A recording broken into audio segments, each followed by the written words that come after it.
Hollywood Silver Screen presenting The Intouchables। इंटचेबल्स 2011 में release हुई एक French biographical comedy drama film है जो सच्ची घटना पर आधारित है। ये फिल्म दो बिल्कुल विपरीत व्यक्तियों की अनोखी दोस्ती को दर्शाती है। एक अमीर पैराप्लेजिक जिसको गर्दन के नीचे लकवा है, जिसका नाम फिलिपे है, और एक गरीब बेपरवाह लेकिन जिंदा दिल अफ्रीकी फ्रेंच युवक जिसका नाम ड्रेस है। ये फिल्म दिखाती है कि कैसे ड्रेस, जो मूल रूप से केवल बेरोजगारी भत्ते के लिए नौकरी का इंटरव्यू देने आया है, फिलिपे का केयर टेकर बन जाता है। उसकी बेफिक्र और मस्त मौला प्रवृत्ति फिलिपे के जीवन में नई खुशियां भर देती है। दोनों के बीच का ये रिश्ता न केवल हास्य और मस्ती से भरा हुआ है, बल्कि जीवन के गहरे सबक को भी सिखाता है, जैसे कि असली खुशी पैसे से नहीं बल्कि रिश्तों और अनुभवों से आती है। द इंटचेबल्स सिर्फ एक दोस्ती की कहानी नहीं है, बल्कि जिंदगी को खुलकर जीने का संदेश देती है। ये फिल्म भावनाओं और प्रेरणा का एक बेहतरीन मिश्रण है जो दर्शकों को हंसाने के साथ साथ छू भी जाती है। इस फिल्म की शुरुआत एक रोमांचक सीन से होती है, जहां पर ड्रेस अपने मालिक फिलिप को तेज रफ्तार में पेरिस की सड़कों पर घुमा रहा होता है। रास्ते में ट्रैफिक जाम आ जाता है, लेकिन ड्रेस स्पीड लिमिट तोड़ते हुए आगे बढ़ता रहता है। तभी पुलिस उनका पीछा करने लगती है, लेकिन ड्रेस घबराने के बजाय गाड़ी को और तेज दौड़ाने लगता है। दरअसल उसने फिलिप के साथ 2000 यूरो की शर्त लगाई थी कि वो स्पीड लिमिट से ज्यादा तेज गाड़ी चलाएगा और पुलिस उसको पकड़ नहीं पाएगी। मगर थोड़ी ही दूर जाने के बाद पुलिस उसको ब्रिज के नीचे घेर लेती है, जिससे भागने का कोई रास्ता नहीं बचता है। इसके बावजूद ड्रेस बिल्कुल भी घबराता नहीं है, बल्कि मुस्कुराते हुए वो फिलिप से कहता है कि वो दोबारा 200 यूरो की शर्त लगा सकते हैं, क्योंकि उसका मानना था कि पुलिस उसको आसानी से जाने देगी। लेकिन जब पुलिस ड्रेस को बाहर निकालकर तेज रफ्तार में गाड़ी चलाने की वजह पूछती है, तो वो बहाना बनाता है कि उसका मालिक फिलिप, जो कि पैरालाइज्ड है, अचानक से बीमार हो गया था और उसको जल्द ही अस्पताल ले जाना जरूरी था। पुलिस जब गाड़ी में फिलिप को देखती है तो उसे वो व्हील चेयर के साथ पाकर उसकी बात पर यकीन कर लेती है। फिलिप भी ड्रेस का साथ देते हुए तबीयत खराब होने का नाटक करता है। पुलिस उनकी मदद करने के लिए अपनी गाड़ी को भी उनके साथ लगा देती और वो अस्पताल पहुंच जाते हैं। हालांकि स्टाफ के आने से पहले ही ड्रेस फिलिप को वहां से लेकर निकल जाता है और इस तरह से वो शर्त जीत जाता है। अब कहानी कुछ समय पीछे जाती है, जहां पर फिलिप और मैग्लॉय कई लोगों का इंटरव्यू ले रहे होते हैं। ये सभी लोग फिलिप के केयरटेकर की नौकरी के लिए आए होते हैं। इसी बीच ड्रेस वहां पर पहुंचता है, लेकिन उसे इस नौकरी में कोई दिलचस्पी नहीं होती है। वो सिर्फ बेरोजगारी भत्ता पाने के लिए एक पेपर पर साइन करवाने आया होता है, जिससे ये साबित हो जाएगा कि उसको नौकरी नहीं मिली। वो अपने बेपरवाह अंदाज में इंटरव्यू देने बैठ जाता है और मैग्लॉय के साथ फ्लर्ट करने लगता है। ड्रेस का ये अंदाज देखकर फिलिप को उसमें दिलचस्पी होने लगती है। वो ड्रेस से कहता है कि उसके दस्तावेज अभी तैयार नहीं है, इसीलिए उसको अगले दिन वापस आना होगा। इसके बाद ड्रेस अपने घर लौटता है, जहां पर उसके कई छोटे भाई बहन उसको परेशान कर रहे होते। तभी वो खिड़की से देखता है कि उसका भाई अदामा एक काली कार में बैठकर कहीं पर जा रहा है, जिसको देखकर ड्रेस को अपने भाई अदामा पर शक होने लगता है कि वो किसी गलत काम में तो नहीं लग गया। जब अदामा घर के अंदर आता है तो ड्रेस उससे पूछता है कि वो कहां पर गया था, जिस पर वो जवाब देता है कि वो स्कूल गया था। लेकिन उसके तुरंत बाद ही वो फिर से घर से बाहर निकल जाता है, जिससे ड्रेस का शक और भी गहरा हो जाता है। अब हम ड्रेस की माँ को देखते हैं, जिसे ड्रेस एक सोने का अंडा देता है जो उसने फिलिप के घर से चुराया था। ये देखकर उसकी माँ नाराज हो जाती है और कहती है कि ये घर है, कोई होटल नहीं। वो उससे पूछती है कि वो इतने दिनों से कहां पर था, जिसके बाद वो उसको घर से बाहर निकाल देती है। दरअसल ड्रेस पिछले 6 महीनों से घर नहीं आया था, जिससे उसकी माँ काफी नाराज थी। घर से निकलने के बाद ड्रेस सीधा फिलिप के घर पहुंचता है, जहां फिलिप की मेड यवोन उसको पूरा घर दिखाती है। वो उसको समझाती है कि ये नौकरी आसान नहीं होगी। फिर उसको लेकर फिलिप के कमरे में जाती है। वहां फिलिप ड्रेस से कहता है कि उसको 1 महीने का ट्रायल लेना चाहिए, जिसके बाद वो चाहे तो नौकरी छोड़ सकता है। फिर यवोन ड्रेस को उसका कमरा और बाथरूम दिखाती है। ये देखकर ड्रेस हैरान रह जाता है, क्योंकि इस घर का बाथरूम उसके पूरे घर से भी बड़ा था। वो अपने छोटे से घर और शेयर्ड बाथरूम से परेशान रहता था, लेकिन यहाँ पर तो उसको एक शानदार कमरा और निजी बाथरूम मिल रहा था, जिसको देखकर वो इस नौकरी को स्वीकार कर लेता है। उधर ही फिलिप उसको चैलेंज करता है कि वो 2 हफ्ते से ज्यादा इस नौकरी में टिक नहीं पाएगा, जिसके बाद ड्रेस जल्दी ही फिलिप के सारे काम सीख जाता है। वो उनकी देखभाल करने लगता है। उसे फिलिप के निजी कामों का ध्यान रखना होता है। जैसे सुबह जगाना, तैयार करना और बाकी सारे जरूरतें पूरी करना। वो ये सब बड़ी तेजी से सीख जाता है। इसके बाद हम फिलिप की बेटी एलिसा को देखते हैं, जो अपने बॉयफ्रेंड के साथ घर आती है और क्वालिटी टाइम बिताने की कोशिश करती है। तभी वहां पर ड्रेस पहुंच जाता है, जिससे एलिसा गुस्सा हो जाती है, लेकिन वो कुछ कहे बिना वहां से चली जाती है। अब ड्रेस फिलिप की चिट्ठियां पढ़ रहा होता है, जिनमें से कुछ चिट्ठियां उसको समझ नहीं आती। दिन बीतता है और ड्रेस फिलिप को घर के बाहर घुमाने ले जाता है। वो उसको कार के पिछली सीट पर नहीं, बल्कि आगे वाली सीट पर बैठाता है। ये पहली बार था जब फिलिप को थोड़ा अजीब लग रहा था, लेकिन जैसे ही ड्रेस गाड़ी चलाने लगता है, फिलिप को ये अच्छा लगता है। जिसके बाद घर से बाहर निकलते वो एक लड़के को देखते जिसने नो पार्किंग में अपनी कार खड़ी कर रखी होती। ड्रेस को गुस्सा आ जाता है, जो उस लड़के को पीट कर नो एंट्री का बोर्ड दिखाता है। अब ये देखकर फिलिप और भी ज्यादा प्रभावित हो जाता। भले ही ड्रेस का तरीका गलत था, लेकिन उसका इरादा सही था।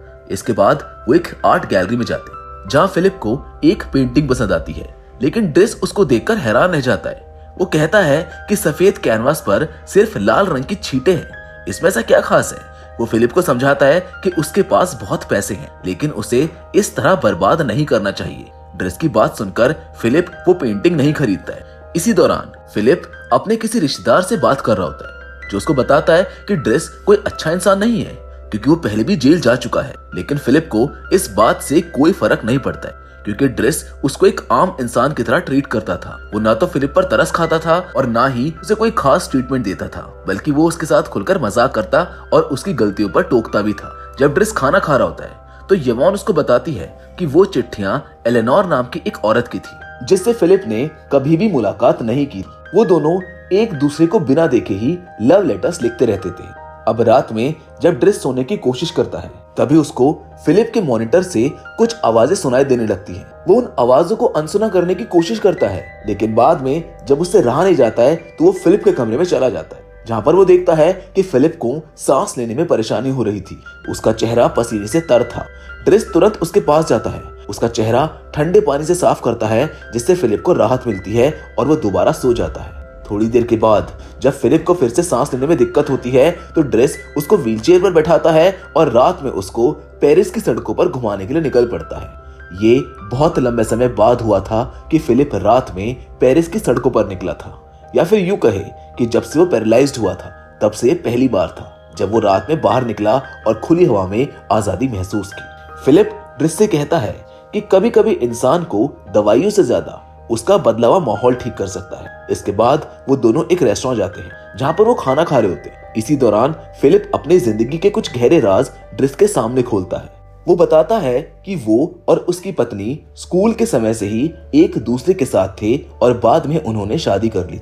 शादी के बाद उसकी पत्नी के 5 बार मिसकैरेज हुए, जिससे वो बहुत दुखी हो गई और आखिरकार उन्होंने अलिसा को गोद ले लिया।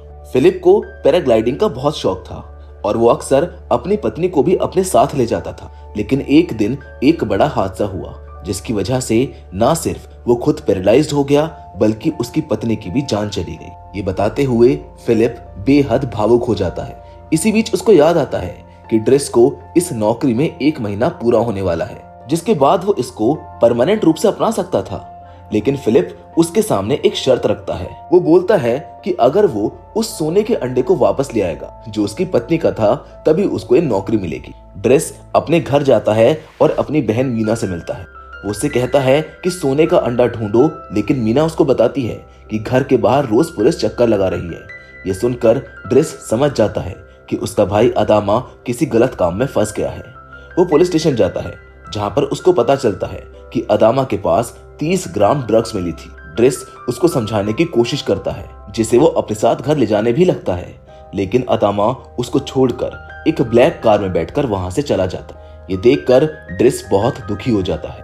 इसके बाद वो दोबारा फिलिप के पास लौटता है। वो देखता है कि फिलिप यवॉन से एलेनोर के लिए चिट्ठियां लिखवा रहा है। ड्रेस को ये देखकर अच्छा नहीं लगता है, इसीलिए वो खुद एलेनोर का फोन नंबर निकालता है और सीधा फिलिप की बात उससे करवा देता है। एक बार बात करने के बाद फिलिप पूरे दिन एलेनोर से ही बातें करने में व्यस्त हो जाता है। इसी बीच ड्रेस का एक छिपा हुआ टैलेंट सामने आता है। वो पेंटिंग भी करता था। एक दिन अलीसा उसके कमरे में जाती है और उसे पेंटिंग बनाते हुए देखकर हंसने लगती है। ये देखकर ड्रेस को गुस्सा आ जाता है और उनकी लड़ाई हो जाती है, जिससे नाराज होकर वो कमरे से बाहर भाग जाता है। उसकी शिकायत करने के लिए फिलिप के पास जाता है, लेकिन वहीं फिलिप को जब पता चलता है कि ड्रेस पेंटिंग करता है तो वो बहुत खुश होता है। जब ड्रेस की पेंटिंग पूरी हो जाती है तो यवॉन उसको देखने आती है, जो उसकी कला से काफी प्रभावित हो जाती है। ड्रेस अब यवॉन के करीब आने की कोशिश करता है और जैसे ही वो उसको किस करने की कोशिश करता है, यवॉन उसको थप्पड़ मार देती है। लेकिन ड्रेस एक बेशर्म इंसान था, इसलिए उसे इस बात से कोई खास फर्क नहीं पड़ता। इसके बाद वो फिलिप के पास जाता है, वो उसको अपनी पेंटिंग दिखाता है। फिलिप उसकी पेंटिंग देखकर बहुत खुश होता है और प्रभावित भी होता है। वो कहता है कि वो इसको बेचने में उसकी मदद भी करेगा। ड्रेस अब फिलिप के साथ ज्यादा समय बिताने लगता है। वो उसे सुबह जॉगिंग कराने से लेकर बर्फ में स्केटिंग तक हर जगह अपने साथ ले जाता है। इसी दौरान उसको पता चलता है कि फिलिप का जन्मदिन आने वाला है, लेकिन फिलिप इसको लेकर जरा भी उत्साहित नहीं होता है। वो कहता है कि उसके सभी रिश्तेदार उसे बस देखने आते हैं कि वो अभी भी जिंदा है या फिर नहीं, और यही सोच उसको बिल्कुल अच्छी नहीं लगती। इसके बावजूद ड्रेस उसके लिए एक शानदार पार्टी का आयोजन करता है। हालांकि पार्टी में एक बोरिंग म्यूजिक बज रहा होता है, जिससे माहौल सुस्त लग रहा होता है। तभी ड्रेस देखता है कि फिलिप की बेटी अलीसा किसी कोने में बैठकर रो रही है। ड्रेस जब अलीसा के पास जाता है तो वो देखता है कि वो रो रही है, और जब वो उससे इसकी वजह पूछता है तो अलीसा बताती है कि उसके बॉयफ्रेंड ने उसके साथ ब्रेकअप कर लिया है। ये सुनकर ड्रेस जोर जोर से हंसने लगता है। वो कहता है कि वो पागल है जो इतनी छोटी सी बात पर रो रही है। फिर वो उसे पार्टी में वापस ले आता है। अब पार्टी को और भी ज्यादा मजेदार बनाने के लिए वो बोरिंग म्यूजिक को बंद करवा देता है, जहाँ पर वो ट्रांस बजवा देता है, जिस पर वो खुद भी डांस करने लगता है और बाकी लोगों को भी डांस करने के लिए बुलाता है। इसी बीच ड्रेस की बनाई हुई पेंटिंग को फिलिप अपने एक रिलेटिव को 11,000 यूरो में बेच देता है, जिससे ड्रेस काफी खुश हो जाता है। फिर हमको पता चलता है कि एलेनोर अगले हफ्ते फिलिप से मिलने आने वाली है। अब इस खबर से फिलिप को थोड़ी घबराहट महसूस होती है, लेकिन फिर वो मिलने की तैयारियों में जुट जाता है। कई ड्रेसेस ट्राई करने के बाद उसको एक ड्रेस पसंद आती है, जिसको पहनकर वो आराम करने चला जाता है। अब दूसरी ओर अलीशा का बॉयफ्रेंड उससे माफी मांगने आता है और फिर से पैचअप करने की कोशिश करता है। वो अलीशा को तब तक पकड़े रखता है जब तक कि वो हाँ नहीं कह देती। इसी बीच एलेनोर से मिलने का समय भी आ जाता है, लेकिन जब वो रेस्टोरेंट में पहुंचती है तो फिलिप वहां से निकल रहा होता है। दोनों एक दूसरे को देख नहीं पाते, जिससे फिलिप दुखी हो जाता है। वो ड्रेस को अपने प्राइवेट जेट में चलने के लिए कहता है और दोनों वहां से दूर घूमने के लिए निकल जाते हैं। फिलिप ड्रेस को उसकी पेंटिंग के लिए 11,000 यूरोज देता है, जिससे ड्रेस बेहद खुश हो जाता है। जहां अगली सुबह वो पहाड़ों की ओर निकल जाते हैं, जहां फिलिप एक बार फिर से पैराग्लाइडिंग करने का फैसला करता है, लेकिन इस बार उसकी शर्त होती है कि ड्रेस भी उसके साथ ग्लाइडिंग करेगा। पहले तो ये सुनकर ड्रेस डर जाता है, लेकिन फिर वो फिलिप की किसी भी बात को मना नहीं कर पाता। दोनों साथ में पैराग्लाइडिंग करते हैं। शुरुआत में ड्रेस डरता है, लेकिन धीरे धीरे उसको भी अब मजा आने लगता है। अब जब वो घर लौटते हैं तो वहां पर उन्हें ड्रेस का भाई अदामा मिलता है, जिसके सर पर चोट लगी होती है। जब ड्रेस उससे चोट की वजह पूछता है तो अदामा उसको कुछ भी नहीं बताता, जिससे ड्रेस को गुस्सा आ जाता है। वो उसको डांटता है और कहता है कि वो बाद में इस बारे में उससे बात करेगा। अब इसी बीच हम देखते हैं कि फिलिप को नींद आ रही होती है। वो ड्रेस को उसकी फैमिली के बारे में पूछता है, जिस पर ड्रेस उसको बताता है कि उसके अंकल आंटी ने उसको गोद लिया था क्योंकि उनको बच्चे नहीं हो रहे थे, लेकिन उसके अंकल की मौत हो गई और आंटी ने कई रिश्ते बना लिए, जिससे घर में अब कई बच्चे पैदा हो गए हैं। ड्रेस और उसकी आंटी मिलकर ही उन सभी बच्चों की देखभाल करते हैं और अदामा भी उन्हीं में से एक था। फिलिप ये सुनकर इमोशनल हो जाता है। उसको लगता है कि ड्रेस को ये नौकरी छोड़कर अपने परिवार का ध्यान देना चाहिए। वो ड्रेस को ये नौकरी छोड़ने की सलाह देता है, जिस पर ड्रेस सहमत हो जाता है। और अगले दिन जब ड्रेस अपना सामान पैक कर रहा होता है तो मैगली उसके कमरे में आती। ड्रेस हमेशा की तरह उसके साथ फ्लर्ट करने की कोशिश करता है, लेकिन तब मैगली उसको बताती है कि उसे लड़कों में कोई दिलचस्पी नहीं है और उसकी गर्लफ्रेंड भी है। ये सुनकर ड्रेस को बहुत बड़ा झटका लगता है। फिलिप ने अपने लिए एक नया केयरटेकर रख लिया था, लेकिन वो बेहद बोरिंग था। उसके साथ फिलिप को जिंदगी जीने में कोई मजा नहीं आ रहा था। वो बिना खाना खाए ही अपने कमरे में चला जाता था। दूसरी ओर ड्रेस अपने पुराने जिंदगी में लौटकर खुश नजर आता है। वो अदामा को भी समझा देता है कि वो ब्लैक कार वाले लोगों से दूर रहे क्योंकि वो उसके लिए सही नहीं है। लेकिन इधर फिलिप पहले की तरह खुश नहीं था। एक रात उसकी तबीयत बिगड़ जाती है, लेकिन वो किसी की भी सहायता नहीं लेना चाहता था। आखिरकार उसकी मेड यवॉन को ड्रेस को बुलाना पड़ता है, ये वही सीन था जो हमको फिल्म की शुरुआत में दिखाया गया था, जहाँ ड्रेस उसको बाहर घुमाने ले जाता है। ड्रेस उसकी दाढ़ी बनाता है, जिसको अच्छे से तैयार करके एक रेस्टोरेंट में ले जाता है। वहां पहुंचकर वो फिलिप को बताता है कि उससे मिलने कोई आने वाला है, जिसके बाद वो फिलिप की पत्नी का दिया हुआ सोने का अंडा उसके टेबल पर रख देता है और ऑल द बेस्ट कहकर वहां से चला जाता है। जिसके बाद हम देखते हैं कि फिलिप के सामने एलेनोर आती है, जिसे फिलिप के पैरालिसिस से कोई प्रॉब्लम नहीं होती है। वो उसको देखकर बेहद खुश होती है।